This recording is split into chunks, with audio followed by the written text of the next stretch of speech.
Një numër i madh nxënësish dhe stafi janë duke munguar në një numër të madh shkollash në Mbretërinë e Bashkuar për shkak të shpërthimeve të gripit dhe viruseve të tjera, duke mbyllur shumë prej tyre përkohësisht. Drejtuesit e shkollave pohojnë se situata po ngjarson me periudhën e pandemisë COVID-19.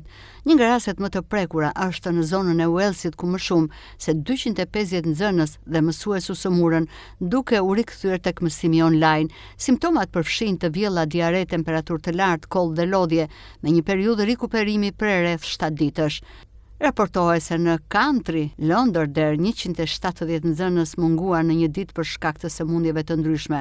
Shkollat britanike po përballen me një grip të veçantë e njohur si H3N2, supergripi që po përhapet më shpejt dhe shkakton simptoma më të rënda. Londra ka trefishuar numrin e pacientëve të shtruar me grip krahasuar me vitin e kaluar.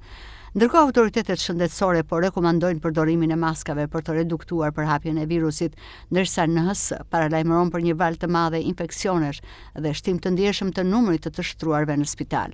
Gjithashtu rreth 100 pasagjerë dhe anëtarë ekuipazhit të një anije janë prekur nga norovirusi gjatë një udhëtimi nëpër botë. Kjo situatë po shkakton shqetësim të madh në Britani, ku autoritetet paralajmërojnë qytetarët të jenë të kujdesshëm dhe të qëndrojnë në shtëpi nëse shfaqen simptoma.